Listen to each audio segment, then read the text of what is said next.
Assalamualaikum warahmatullahi wabarakatuh. Perkenalkan, nama saya Mela Anggraini MPD, Kepala Satuan PAUD Kelompok Bermain Doa Bangsa, Kecamatan Terbanggi Besar, Kabupaten Lampung Tengah, Provinsi Lampung.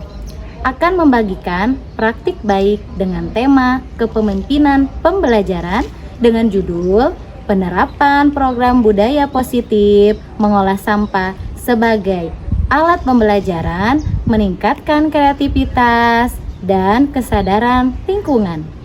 Yuk kita simak. Perjalanan saya menuju ke sekolah yaitu sejauh 20 km dari jalan raya dengan keadaan jalan yang masih bertanah yang apabila turun hujan maka jalan menuju sekolah menjadi licin. Tak terasa, profesi saya sebagai kepala sekolah memasuki usia 10 tahun, dimulai dari awal merintis tahun 2015 hingga sekarang. Itulah suatu perjuangan yang membuat saya selalu semangat dalam mengabdikan diri di lembaga saya. PAUD Doa Bangsa berada di lingkungan perkebunan padi dan singkong, yaitu sebagai salah satu mata pencaharian warga di sekitar sekolah. Jalanan menuju ke PAUD ini pun terbilang cukup rawan, karena tidak jarang saya mendengar korban begal di sekitar jalan ini. Tapi apapun daripada itu, inilah suatu bentuk pengabdian saya terhadap lembaga yang saya pimpin hingga saat ini. Sebelum program ini dilaksanakan, kami menghadapi beberapa tantangan. Yang pertama, kurangnya kemauan dan kreativitas tenaga pendidik dalam menyajikan kegiatan yang beragam dan menarik untuk anak, sehingga anak-anak selalu diberi gambar untuk diwarnai. Dan hal itulah yang membuat anak-anak menjadi tidak semangat belajar dan juga menjadi bosan dan tidak fokus pada pembelajaran yang sedang mereka kerjakan. Yang kedua, orang tua yang sibuk atau kurang peduli terhadap program yang diselenggarakan oleh sekolah. Yang ketiga, kurangnya kepedulian masyarakat tentang manfaat dari barang-barang bekas. Kondisi inilah yang mendorong saya untuk melakukan kebijakan dengan program budaya positif mengolah sampah sebagai alat pembelajaran, meningkatkan kreativitas dan kesadaran lingkungan. Langkah-langkah yang saya lakukan untuk menghadapi tantangan tersebut adalah 1. Menentukan tujuan yang ingin dicapai dengan membuat kebijakan yang mendukung kegiatan tersebut. Kedua, menentukan sumber daya yang tersedia seperti fasilitas, contohnya tempat sampah yang memadai. Ketiga, mengembangkan strategi dengan sosialisasi dan pelatihan-pelatihan atau membuat sistem pengolahan sampah.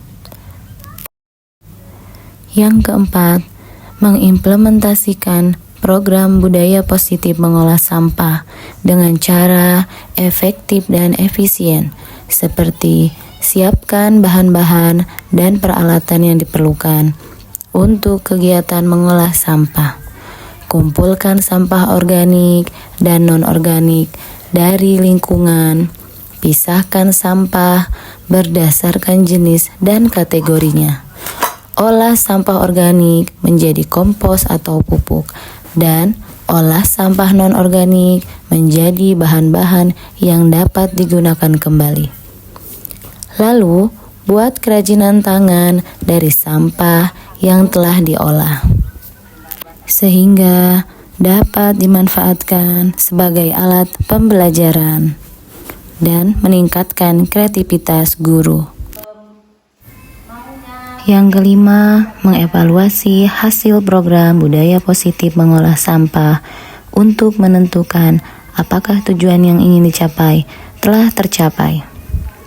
Yang keenam, mengembangkan kemitraan. Kembangkan kemitraan dengan organisasi lain atau masyarakat untuk mendukung program budaya positif mengolah sampah. Ketujuh, mengawasi dan mengontrol. Awasi dan kontrol program budaya positif mengolah sampah untuk memastikan bahwa program berjalan dengan efektif dan efisien. Kedelapan, menginspirasi dan memotivasi. Kepala sekolah dapat menginspirasi dan memotivasi guru dengan mengikuti lomba-lomba alat permainan edukatif.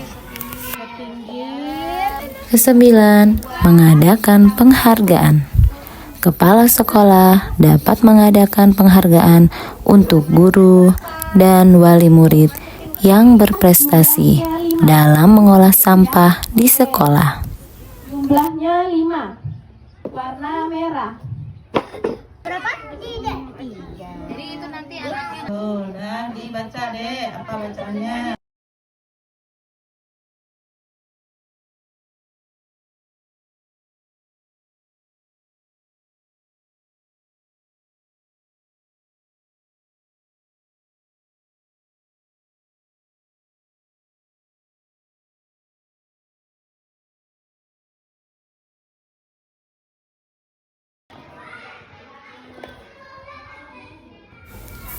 Inilah hasil dari program budaya positif mengolah sampah sebagai alat pembelajaran, meningkatkan kreativitas dan kesadaran lingkungan.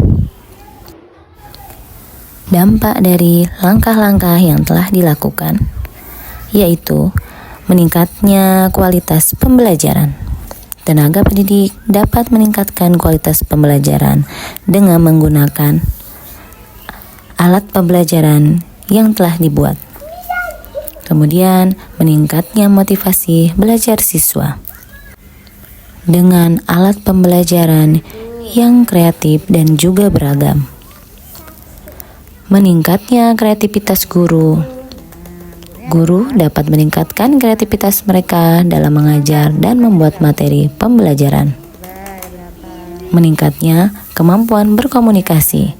Guru dapat meningkatkan kemampuan mereka dalam berkomunikasi dengan siswa dan juga orang tua. Safia itu seneng nggak ada alat permainan kayak gini? Suka. Suka. Lebih suka yang mewarnai apa yang kayak gini yang ada Kayak APE-nya? gini. Kayak gini. Nah, kenapa coba suka sama APE-nya? Karena seru. Oh seru. Kalau mewarnai? Bosen. Oh bosen gitu ya. Di permainannya banyak ya itu ya. Setiap sekolah memiliki kelebihan dan kekurangan, baik dari segi pembelajaran maupun sarana prasarana. Dan setiap sekolah juga memiliki kemampuan dan karakteristik tersendiri. Budaya positif sekolah adalah kunci untuk menciptakan generasi yang peduli dengan lingkungan yang sehat dan nyaman untuk belajar dan tumbuh. Mengolah sampah bukan hanya tentang membentuk karakter dan kesadaran siswa, tetapi juga menumbuhkan rasa peduli terhadap lingkungan. Sekolah yang peduli dengan lingkungan adalah sekolah yang peduli dengan masa depan. Demikianlah, wassalamualaikum warahmatullahi wabarakatuh.